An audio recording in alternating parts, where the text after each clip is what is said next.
कभी सोचा है कि जिन सड़कों पर रोज गाड़ियां दौड़ती हैं उनसे कमाई भी की जा सकती है? जी हाँ, आज हम बात करने वाले हैं निवेश के एक ऐसे ही बिल्कुल नए और दिलचस्प तरीके के बारे में जहां देश के बड़े बड़े हाईवे से कमाई का मौका मिल सकता है। हम सब जब भी किसी हाईवे पर सफर करते हैं तो टोल प्लाजा पर टोल तो देते ही हैं, लेकिन क्या कभी दिमाग में ये सवाल आया है कि ये जो पैसा कटता है ये आखिर जाता कहाँ है, और क्या कभी इसका कोई हिस्सा हमें भी मिल सकता है? तो सुनिए, अब कहानी थोड़ी बदलने वाली है। अब सिर्फ टोल देना ही नहीं बल्कि उस टोल कलेक्शन से होने वाले मुनाफे में हिस्सेदार बनना भी मुमकिन है। तो चलिए इसे स्टेप बाय स्टेप समझते हैं। सबसे पहले देखेंगे कि ये नया मौका आखिर है क्या। फिर ये जानेंगे कि ये इनवाइट क्या बला है और इससे कमाई होगी कैसे। इसके बाद ये भी देखेंगे कि इसमें पैसा लगाना क्यों फायदेमंद हो सकता है, और सबसे जरूरी बात, इसमें निवेश करने का तरीका क्या है।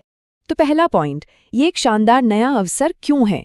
देखिए, national highways authority of India यानी NHAI एक नई चीज लेकर आई है, राजमार्ग इंफ्रा इन्वेस्टमेंट ट्रस्ट। और सबसे बड़ी खबर ये है कि इसे मार्केट रेगुलेटर सेबी से हरी झंडी मिल गई है। ये एक बहुत बड़ी बात है, क्योंकि अब तक क्या होता था कि हाईवे जैसे बड़े इंफ्रास्ट्रक्चर प्रोजेक्ट्स में सिर्फ बड़ी बड़ी कंपनियां या फिर विदेशी निवेशक ही पैसा लगा पाते थे। लेकिन अब पहली बार ये दरवाज़ा हम जैसे आम निवेशकों के लिए भी खोल दिया गया है। तो अब दूसरा और सबसे जरूरी सवाल, आखिर ये इनविट है क्या चीज? चलिए इस निवेश के कॉन्सेप्ट को बिल्कुल आसान भाषा में समझते हैं। तो इनविट का पूरा नाम है इंफ्रास्ट्रक्चर इन्वेस्टमेंट ट्रस्ट। अब ये नाम सुनकर घबराना नहीं है, ये बिल्कुल म्यूचुअल फंड की तरह ही एक स्कीम है जहां बहुत सारे लोगों से पैसा इकट्ठा किया जाता है और उसे बड़े बड़े इंफ्रास्ट्रक्चर प्रोजेक्ट्स में लगाया जाता है। इसको समझने का सबसे अच्छा तरीका है म्यूचुअल फंड से इसकी तुलना करना। देखिए, म्यूचुअल फंड में हम सब पैसा डालते हैं और वो पैसा शेयर बाजार में यानी अलग अलग कंपनियों के शेयर्स में लगता है। वहीं इनविट में जो पैसा इकट्ठा होता है वो सड़क, पावर प्लांट या ट्रांसमिशन लाइन जैसे बड़े इंफ्रा प्रोजेक्ट्स में लगता है। बस यही मेन फर्क है। चलिए अब आते हैं तीसरे और सबसे मजेदार सवाल पर, कमाई कैसे होगी।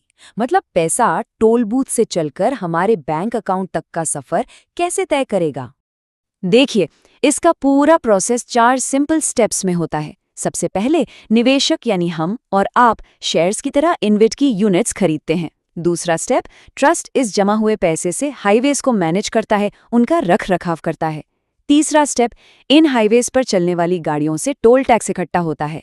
और चौथा और आखिरी स्टेप, सारे खर्चे निकालने के बाद जो भी मुनाफा बचता है वो हम जैसे निवेशकों में डिविडेंड के तौर पर बांट दिया जाता है। अगर बिल्कुल ही आसान भाषा में समझना हो तो बस ये सोचिए कि ये हाईवे से मिलने वाली किराए की आमदनी जैसा है। ठीक है, कमाई का तरीका तो समझ आ गया, लेकिन अब चौथा सवाल ये है कि इसमें पैसा लगाया ही क्यों जाए। एक आम निवेशक के लिए इसके फायदे क्या हैं? देखिए, सबसे बड़ा आकर्षण तो इसका संभावित रिटर्न है, जो कि सालाना 10% तक हो सकता है। और ये आंकड़ा भारत में पहले से चल रही दूसरी इनविट स्कीम्स के प्रदर्शन के आधार पर है। इसके अलावा 3 और बड़े फायदे हैं। पहला, रेगुलर इनकम का जरिया, क्योंकि कमाई का एक बड़ा हिस्सा डिविडेंड के रूप में मिलता रहता है। दूसरा, सरकारी भरोसा, क्योंकि ये NHAI का प्रोजेक्ट है तो एक सुरक्षा की भावना रहती है। और तीसरा, ये लॉन्ग टर्म ग्रोथ के लिए डिज़ाइन किया गया है, यानी ये लंबी अवधि में अच्छा रिटर्न दे सकता है। और हाँ, एक और अच्छी बात यह है कि हमारा पैसा कोई नौसिखिया नहीं बल्कि एक्सपर्ट्स मैनेज करेंगे। तो ये एक्सपर्ट्स कौन है? NHAI ने इस फंड को मैनेज करने के लिए एक स्पेशल कंपनी बनाई है, और इस कंपनी में देश के 10 बड़े बड़े बैंक्स और वित्तीय संस्थान पार्टनर हैं। जरा नाम देखिए, state bank of India, Punjab national bank, HDFC bank, ICICI bank, axis bank. मतलब जब इतने बड़े नाम जुड़े हों तो निवेशकों का भरोसा अपने आप बढ़ जाता है। और अब आते हैं सबसे आखिरी और सबसे प्रैक्टिकल सवाल पर, इसमें निवेश किया कैसे जा सकता है।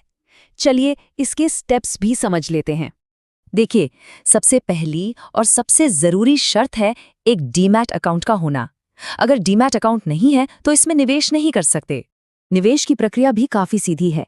पहला कदम, इसके IPO यानी इनिशियल पब्लिक ऑफर की घोषणा का इंतजार करना होगा, जब ये पहली बार बाजार में आएगा।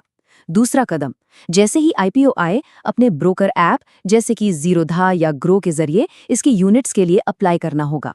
और तीसरा, एक बार ये स्टॉक मार्केट में लिस्ट हो गया तो फिर इसे किसी भी आम शेयर की तरह खरीदा और बेचा जा सकेगा। तो अब सवाल यही है कि क्या आने वाले समय में सड़कें हमारी नई एफडी बन सकती हैं?